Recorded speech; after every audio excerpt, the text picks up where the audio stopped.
Forward చేస్తాం.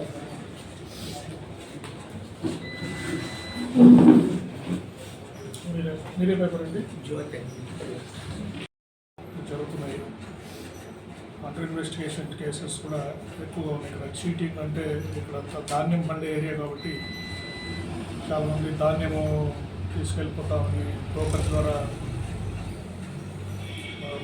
ధాన్యం తీసుకెళ్ళి డబ్బులు కట్టుకుంటడం, ఇటువంటి కేసెస్ కొన్ని రిపోర్ట్ అవుతున్నాయి. వాటిలో కొన్ని ఇన్వెస్టిగేషన్లు ఉన్నాయి.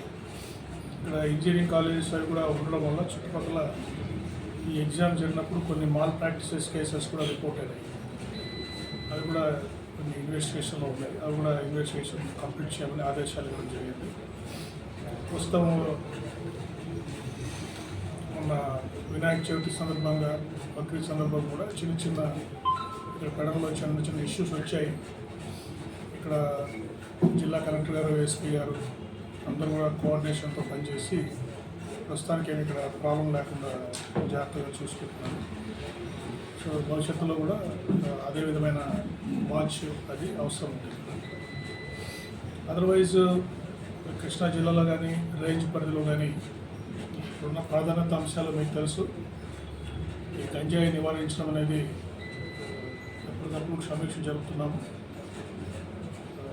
ఎవరైతే ఏజెన్సీ ఏరియాస్ తీసుకెళ్ళి గంజాయి తీసుకొస్తారో వాళ్ళ మీద ప్రత్యేక నిఘా ఏర్పాటు చేయడం జరిగింది. అంటే లోకల్గా ఇక్కడికి తీసుకొచ్చి అమ్మే వాళ్ళ మీద, తర్వాత లోకల్గా ఎవరు అమ్ముతున్నారు, ఎవరు దీనికి బానిసలు అవుతున్నారు దాని మీద కూడా ప్రత్యేకమైన నిఘా ఏర్పాటు చేయడం జరిగింది. అందుకనే ఇప్పుడు 6 జిల్లాల్లో కూడా ఈ ఎన్డీపీఎస్ యాక్ట్ కేసెస్ ముద్దాయిలు వీళ్ళంతా ఏంటంటే ఒక ప్రాంతంలో నివసిస్తూ ఇంకో ప్రాంతం వెళ్ళి పట్టుబడుతుంటారు. ఫర్ ఎగ్జాంపుల్ మొన్న కంకిపాడు వాళ్ళు కానీ, పెంగళూరు వాళ్ళు కానీ అక్కడ రాజమండ్రిలో అరెస్ట్ అయ్యారు. మోటార్ సైకిల్లో వెళ్ళి గంజా తీసుకొస్తూ అక్కడ కొంతమంది అరెస్ట్ అయ్యారు. అటువంటి డీటెయిల్స్ అంటే వేరే ఏరియాలో అరెస్ట్ అయిన వాళ్ళ డీటెయిల్స్ ఎప్పటికప్పుడు రేంజ్లో అన్ని ఎస్పీల మధ్య సమన్వయం చేసి ఆ ముద్దాల డీటెయిల్స్ ఆ కన్సర్న్ ఎస్పీకి పంపిస్తున్నాం, కన్సర్న్ పోలీస్ స్టేషన్కి పంపిస్తున్నాం. సో దట్ వాళ్ళు తప్పించుకోకుండా వాళ్ళ మీద వాచ్ ఉండి భవిష్యత్తులో ఇటువంటి నేరాలు చేయకుండా ఉండేటట్టుగా మేము కృషి చేస్తున్నాం. అదేవిధంగా పోక్సో కేసెస్ ఎస్పెషల్లీ చిన్నపిల్లల మీద, అంటే 3 సంవత్సరాలు, 4 సంవత్సరాలు, 5 సంవత్సరాలు, 10 ఏళ్ల లోపల పిల్లల మీద ఇట్లా అఘాయిత్యాలకు పాల్పడే వ్యక్తుల మీద ప్రత్యేకమైన నిఘా పెట్టడం జరిగింది. వాళ్ళ డీటెయిల్స్ అప్లోడ్ చేయడం, ఫొటోస్ అప్లోడ్ చేయడం, వాళ్ళకి అవసరమైతే వాళ్ళ మీద సస్పెక్ట్ షీట్స్ ఓపెన్ చేయడం, ప్రత్యేక నిఘా ఇట్లా చిన్నపిల్లల మీద నేరాలు చేసే వ్యక్తుల మీద ప్రత్యేక నిఘా పెట్టడం జరుగుతుంది. అంతేకాకుండా దొంగతనాలు కూడా ఈ ప్రాబ్లం ఉంది. ఒక జిల్లాలో నివసిస్తూ ఇంకో జిల్లాలో నేరాలు చేస్తుంటారు. స్నాచెస్ కానీ, హౌస్ బ్రేకింగ్ చేసేవాళ్ళు కానీ, రాబరీస్, డెకైటీస్ చేసేవాళ్ళు. సో వీళ్ళ మీద కూడా మేము అందరు సీసీఎస్, జిల్లా సీసీఎస్ల మధ్య సమన్వయం ఏర్పాటు చేసి ఎవరు జైలు నుంచి రిలీజ్ అవుతున్నారు రోజు ఆ డీటెయిల్స్ షేర్ చేయడం.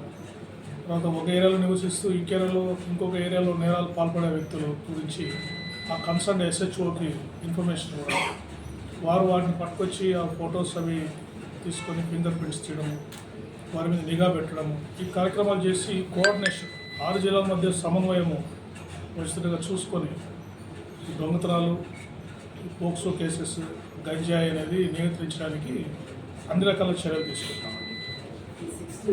తర్వాత రేంజ్లో ఈ పోక్సో కేసెస్లో ఇప్పుడు వరకు ఎన్ని సస్పెక్ట్ షీట్స్ ఉంది సార్? అది నేను కరెక్ట్గా చెప్పలేనండి. తర్వాత ఈ సైబర్ క్రైమ్ అంటే సీరియస్, నేను ఎన్నని చెప్పలేను. ఎవరో ఇద్దరి మధ్య సమ్ పెట్టి రీజన్స్ గురించి వెళ్తుంటారో వస్తుంటారు, వాళ్ళ మీద ప్రత్యేక నిఘా అవసరం లేదు. బట్ ఎవరైతే ఇట్లా ప్రత్యేకంగా నేరాలు అంటే సూడోఫైల్స్ అంటారు, వాటిని చిన్నపిల్లలు నేరాలు పెట్టేవాళ్ళు, అటువంటి వాళ్ళ మీద కంపల్సరీగా సస్పెక్ట్ షీట్స్ ఓపెన్ చేసి వాళ్ళ మీద వాచ్ పెట్టడం జరుగుతుంది. తర్వాత ఈ సైబర్ క్రైమ్స్ మనకి ఇప్పుడు చూస్తే ఈ మధ్యకాలంలో ఈ డిజిటల్ అరెస్ట్ అని పోలీస్ ఆఫీసర్స్ రూపంలో సెల్ ఫోన్స్ వాళ్ళ మొబైల్ నెంబర్స్ ఫోన్ చేసి ఒక సెట్టింగ్ చేసుకొని మీ కంటైనర్లో మీ పేరు మీద కొరియర్ వస్తూ ఉంది, ఆ కొరియర్లో డ్రగ్స్ ఉన్నాయి అని చెప్పి ఫోన్ చేసి వాళ్ళని బెదిరించి చాలామందిని డిజిటల్ అరెస్ట్ చేసి ఒక 5 or 6 అవర్స్ వాళ్ళని ఇంట్లో కూర్చోబెట్టి వాళ్ళ బ్యాంక్ అకౌంట్స్ నుంచి చాలా డబ్బు కొట్టేస్తున్నారు. చాలామంది ఎడ్యుకేటెడ్ వాళ్ళు కూడా దీనికి ఈ ట్రాప్లో పడిపోతున్నారు. తర్వాత చాలామంది బ్యాంక్ అకౌంట్స్ మీకు ఇది పెడితే మీకు లాటరీ ఇన్వెస్ట్మెంట్ చేస్తే మీకు ఎక్కువ మొత్తంలో అమౌంట్ వస్తుందని చెప్పేసి డబ్బు ఇన్వెస్ట్ చేయించి తర్వాత పత్తా లేకుండా పోతున్నారు ఆన్లైన్. సో ఇటువంటి సైబర్ క్రైమ్స్ ఇవన్నీ బాగా పెరుగుతున్నాయి ఈ కాలంలో. అందుకే ఈ అవేర్నెస్ ప్రోగ్రామ్స్ ఇన్వెస్టిగేషన్ దీంట్లో ఇన్స్పెక్టర్ గారు చేస్తారు. దీంట్లో ముఖ్యంగా వచ్చిన ఇబ్బంది ఏంటంటే ఈ నేరగాళ్ళందరూ కూడా వేరు వేరు రాష్ట్రాల్లో నివసిస్తూ ఉంటారు. ఈ రాజస్థాన్, హర్యానా ఆ ప్రాంతాల్లో వాళ్ళు నివసిస్తూ ఉంటారు. తర్వాత అది ఇన్వెస్టిగేషన్ కూడా చాలా కష్టం. ఈ కేసెస్లో వచ్చిన తర్వాత కూడా అక్కడికి వెళ్ళాలి, అక్కడ పోలీస్ కోఆపరేషన్ తీసుకోవాలి, పట్టుకోవాలి, రికవరీ చేయాలంటే చాలా టైం కన్జ్యూమింగ్ ప్రాసెస్.